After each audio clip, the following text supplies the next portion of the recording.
What's up, friends? Welcome into another special episode of Tables, Tailgates, and Top Loaders. So happy to have you all aboard for this game preview of Week 5. I'm your host, TB. Thank you all very much for stopping in and checking out the 3Ts podcast.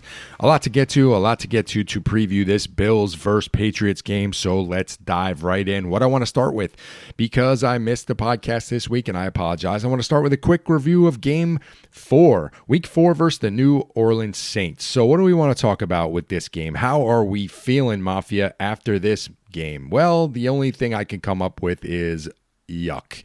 I know we won, so I hate to be negative about another win, but this is the same game script that we have seen for the third consecutive week. We've seen it time and time again. The Bills get the ball, they go on their first drive right down the field. Allen to Shakir on what was an absolutely insane run after the catch to score a tutty. Shakir is awesome. His ability to balance and control and just not get tackled, his ability to break through and balance, it's unbelievable. This is going to go down as definitely one of the highlights of the year when we look back on the season, and it was just sick. So we score a tutty. The Saints then get the ball, and they go right down the field for an easy score. The defense was torched. Trey White, you looked bad, and I mean really bad. All of a sudden, it's 7-7, and I'm like, here we go again. This defense can't stop a cold. The Bills get the ball. They go right down the field again, and tutty. This time, James Cook, 14-7, no problem. Once again, he is an absolute star. This guy is putting on a freaking show, people. He is stealing the spotlight right out from under Josh Allen. This guy is unbelievable. I'm going to say it. He is underpaid. For what he's doing out there, who is better in the league so far, right now? Tell me who in the NFL, hands down, is better than James Cook so far as a running back. I'm waiting because I don't think there's anybody. This is the frustrating part. Then it's the part of the game which we've seen now 3 straight weeks where the offense literally goes in the tank and they get mad conservative. And I just don't get it. I think it was 4 straight drives where we don't score again until there's 6 minutes and 42 seconds left in the third quarter of the game. That's almost 2 full quarters where the offense goes super freaking conservative. They shut it down. We flat out absolutely refuse to stay on the gas and put these lesser teams away early. I don't understand what we're doing. Joe Brady, what is happening? Tell me. Somebody give me the script that this is what we're going to do time and time again. We're going to put points on the board, and then we're just going to park the car in the garage and take a freaking nap. I almost cursed. That's how mad I am because, what are we talking about? What are we talking about? You have the MVP of the league. The MVP of the league, you should be putting these teams away early. There was actually a chance in this game for the Saints to take the lead heading into the half, and then for them to get the ball to start the third quarter. Had it not been for an amazing play by Cole Bishop, of all people, where he makes a great interception on our own 1 freaking yard line, we would possibly be talking about a different outcome to this game. I just don't understand what is happening. To their credit, and I will say this, to their credit, the Saints came to play. They came out guns blazing. Spencer Rattler, who we talked about at length last week, and his 0-9 record coming into this game, I thought he played well for what he brings to the table. He was decisive. He went after it just like I thought. I thought he was going to be in attack mode. Plus, he can move. He kind of gave the defense some issues here and there. Speaking of the defense, oh man, I don't know what to say anymore. I know it was week 4, but it's the same issues week after week, game after game. I don't think Trey White is good enough to be on the field. I just don't. I'm sorry. It pains me to say it, but I just don't think he is good enough to be on the field. Now, Deion Walker, Joey Bosa, these are the 2 bright spots on the defensive side of the ball. They are playing great. This Joey Bosa signing, could it be possible that this signing is the signing of the year outside of re-signing James Cook? This Joey Bosa deal looks fantastic. He's playing his ass off. So congrats. And Deion Walker, wow.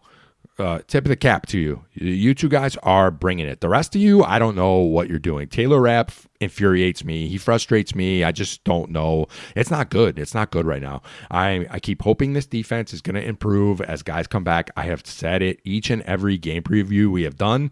Maybe this is a hold on till week 6 and we get some reinforcements. Guys coming back from injuries, from suspensions. But yikes, I'm hoping these guys that come back, they're fresh, they're experienced, they're ready to go. Hopefully they bring a new fire to this side of the ball, but it is not good. It's not good. Yes, we won 31-19, but I felt like this game was way way closer than it needed to be. This was an 0-3 Saints team that came to town and was playing like the playoffs were on the line. And I just wonder how many more times we can see this same game script before it turns and bites us, because we keep letting these lesser teams in. If we do this to a good team, we're not going to come out with a dub. We're just not. So, but this is what we do. We come out, we score, then we park the car in the garage and we shut down the offense. It's so infuriating. It's so frustrating to have the best quarterback in the league and then watch as he's not allowed to be great. It's just not. Is this what the plan is? To not allow the MVP to be the MVP?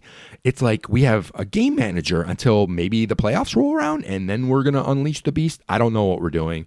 Yes, we still win by 12. Yes, we are still undefeated. We are 4-0, but it's still frustrating as a Mafia member, as a season ticket holder, as a huge Bills backer. Like, should I be frustrated? I don't know. Because there's a ton of bad football out there, and we're still putting up wins. We're still winning by 9 to 12 points every week. But, oh man, it's so frustrating because I think we could win these games by 20, 25 points without really trying. But anyway, let's turn the page. Let's move on to week 5. Here's some news and notes that I want to bring up going into this Sunday night matchup. The Bills, we had to sign our third punter of the year so far. That's right, Cameron Johnson got absolutely leveled. He got taken out on a punt. It was actually a huge turning point to this game where the Saints got called for a roughing the kicker. So he hurt his foot, his ankle. He's set to miss some time, so the Bills had to go out and sign 33-year-old Mitch Wisnowski. Now, Mitch has played 6 years with San Francisco, and allegedly, this is what I found reading some articles on good old Mitch. So now there's 2 Mitches on the team. He has 3 different styles or types of punts at his disposal, including one called the helicopter punt, which is supposed to be extremely hard, difficult to catch. We shall see if this helicopter is unleashed against the Patriots on Sunday night. What else? Sunday night will also be the debut of the brand new rivalries uniform, and the Bills are calling on fans to deck out the stadium in what they want to see as a whiteout.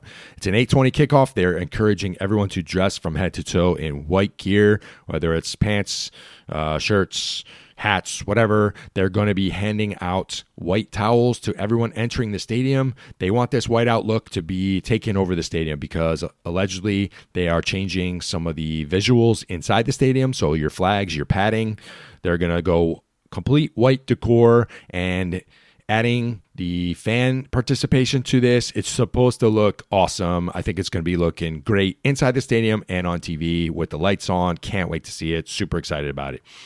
This week's power ranking updates. Yep, we're still sitting at number 2 in most national publications, behind the only other undefeated team in the NFL, the Philadelphia Eagles. And frankly, it's hard to argue this. I know we're 4-0, so are the Eagles, but our defense is just not up to par right now. And the Eagles, their defense seems to know what the hell they're doing. So yeah, can't fault them there whatsoever. Let's move on to injuries to look out for on the Bills side of the ball. Now, good news, Mafia. Matt Milano, Ed Oliver, Spencer Brown, they are all back on the practice field. Now, while they are not fully participating, they are getting some reps in. They are doing some work, and so they are participating at least on a limited capacity, but they are working their way back, and we hope that they are all good to go for Sunday night. This will be huge if all 3 of them can play. We need them all back ASAP. 2 other guys on the IR, Tyler Bass, Maxwell Hairston, our number 1 draft pick, and Tyler Bass, obviously, our kicker. These guys were eligible to come off the IR list this week, but McDermott said that it's probably not going to happen. Now, there's kind of a little gamesmanship going on. It's like a game within a game, because once they hit the practice field, they have this window of time. It's a 21-day window where they have to be activated to the active roster. So they're trying to really time it with the bye week and whatnot. So we shall see what happens moving forward. But a new name was added to the injured list this week. Linebacker Dorian Williams was not practicing. He suffered a leg injury. Now, I also read that Pro Football Focus, who does this grading system on each player, each position, yada, yada, he has graded out to be, so far, one of the worst defensive players in the league. So, yikes. Not sure what we're supposed to take out of that, but Dorian, you better get your stuff together. Injuries for the Patriots on this side of the ball. They have a offensive lineman, Jared Wilson. I believe he's their center. He's dealing with an ankle injury and is listed as questionable. That might be a big blow for the Patriots if he is not ready to go come Sunday night. Theme storylines I want to talk about heading into the game. The Patriots come into Orchard Park at 2-2. They just got done thumping the crap out of the Carolina Panthers in New England. They won 42-13 last Sunday. Thus far, it has been an up and down season to start the year for them. Week 1, they started by losing at home to the Raiders. They scored 13 points. Yikes. That was a rough way to start the season. They bounced back big way week 2. They grabbed the victory. They went down to Miami in Florida. They had a crazy back and forth game. There was a ton going on in the last quarter of that game. That was an insane game. They ended up beating the Dolphins. Then they come back home to New England in week 3 to play the Steelers, and they lose 21-14. So, yeah, I mean, it's just kind of all over the place. Obviously, they are feeling pretty good. They are flying pretty high after their week 4 big win.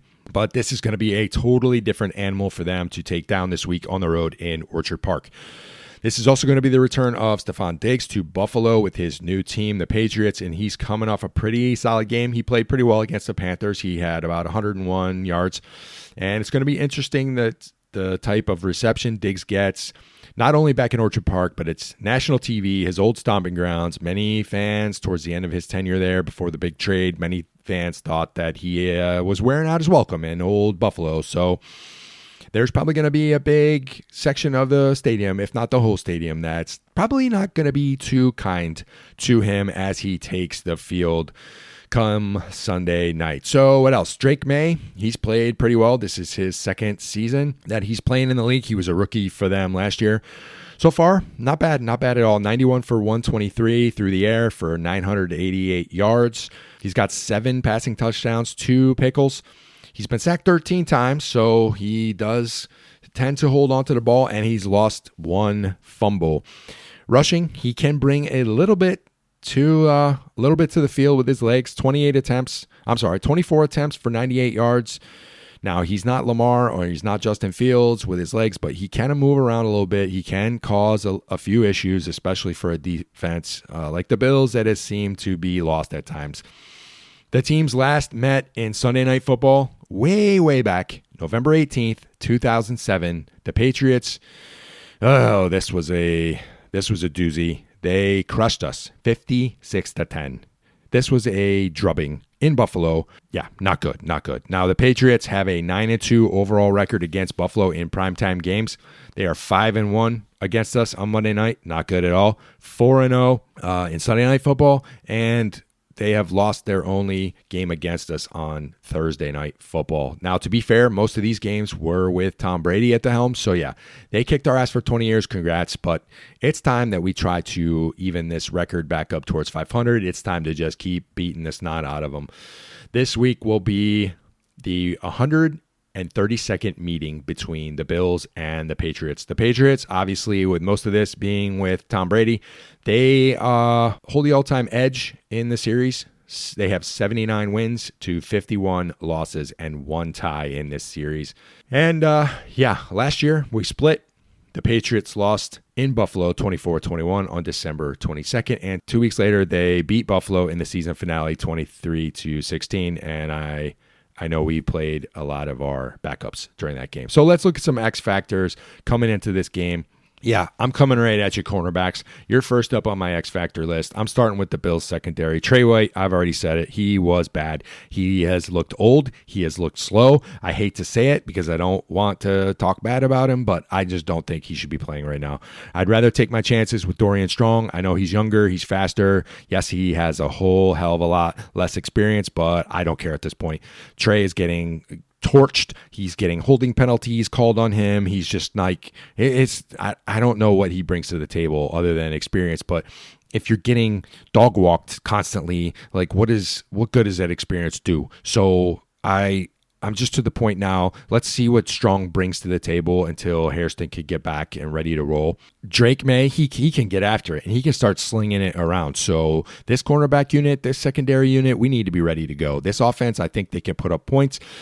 Once they get rolling, and he starts to Drake starts to, have the game slow down, I think they could put up some points. So we need to get big stops. We need to get off the field. I think if Oliver and Milano are back, that should help us shore up the run defense, which leaves our secondary wide open to be exploited by Drake May. He's got a pretty good arm, and that's exactly what I expect to happen. So I think the Patriots are going to come at the secondary. I think they're going to be super aggressive through the air, and I think they're going to attack us as much as they can. Cole Bishop, he's improving a little bit each and every game. He needs to continue to grow and continue to improve, and he needs to have a big week here. What else? What other X factors? So Travion Henderson, Ramondre Stevenson, the running backs for the Patriots, they have had success on the ground thus far, but two things. Number one, I just got done saying Ed Oliver should be back, and this is going to be a huge issue in helping the Bills stop the run, shore up that run. He's been great. When he's on the field, let's hope that this ankle thing is behind him. No, can we not step on your own teammates anymore and maybe have Oliver ready to roll for the rest of the season? But if we could shut down the run early, I do think the Patriots transition to that, to them attacking the secondary that we just talked about. The other thing, these two Patriot running backs, they have had some turnover issues. So, hey, we've done real good, especially Joey Bosa, at punching the ball out. We saw that big turnover from Derrick Henry. Let's keep doing that punchy thing. It seemed to work well, and we can definitely use some timely turnovers in this one. What other X factors? New punter Mitch Wisnowski. We already talked about him getting signed. Welcome to Orchard Park. If you are called upon, get that helicopter punt ready to go. Our special teams, they need to tighten it up. We were not good against the Dolphins. We were okay against the Saints, but I think we need to keep getting better. We need to be a standout unit this week. Joe Brady, yep, you are back on the list, back on the X Factor list again. This is a game that Allen needs to go to work. Carve up this Patriot secondary. I don't care that you want to establish the run and James Cook has been awesome. Yeah. I get it. Let's have the passing game set up the running game, not vice versa. The Patriots secondary have had issues already this season. They have yet to face an aerial attack, the likes of Josh Allen. We need to turn it up right now. We need to air the ball out. I could see Kincaid getting some big numbers this week. I think it's time for Josh Palmer. Josh Palmer, welcome to the team. Time to get off the schneid. Let's go. Time to get your name called a few times by the broadcasters. Chris Collinsworth, I want him gushing all over how awesome Josh Palmer is. So let's time to make a name for yourself, Palmer. National TV, Sunday Night Football. Let's freaking go. Mike Tirico and Grandpa Collinsworth, it's time. We need to impress them, and it's time to light it up with the lights on Sunday night. Bills Mafia, I'm adding you to the list this week, to the X Factor list. This is a crucial game for the Bills. The Patriots have some confidence. They seem to have a new swagger with new coach Mike Vrabel running the show. They're coming off a big, huge ass kicking of the Panthers, and it's time to show the world that you still cannot compete with the big boys yet. Congrats, you just beat Carolina and inconsistent Bryce Young. Whoop-de-freaking-do. It's time to go to work against Josh Allen, the reigning MVP, and Bills Mafia. You need to be ready to go at 8:20 p.m. on NBC in front of the whole freaking world. Get Highmark rocking with the towels. I'm not a big fan of the rally towels. I don't think we need to be Steelers country with their stupid yellow nonsense freaking flags waving everywhere, but hey, if you're getting them handed out, you better get those things rocking. Keep up the intensity for 60 minutes. It should be a sight to see. I can't wait for this one. Stress meter. Now, I think this stress meter machine is broken already. We are in week 5, and every week it seems that it's just not calibrated right. Last week for the Saints, I turned it off before the game started during my week 4 preview. By halftime, the thing was humming around a 6 or 7. I'm like, and then I think it ran out of batteries. I don't know what's going on with this machine, but it's crazy. I have a healthy respect for the Patriots team. I do believe they present some challenges for the Bills this week, and we have been extremely inconsistent on both sides of the ball, if I'm being completely honest. Defensive alignments and misreads and just inconsistencies abound on that on that side of the field. So this is a big game. We absolutely need to get out in front of the AFC East. We need to be basically 1-0 against each team in our division. And, night games, they always seem to make me a little more stressed out because you're sitting around all weekend waiting for your team to take the field at 8:20. So the stress meter, you're holding steady at a 6. And I'm not too happy about that, but here we are, 6. So lastly, prediction time. Here we go. As I said, Sunday Night Football, 8:20, NBC, Highmark Stadium. The Bills are sitting at a 7.5-point favorite for this one.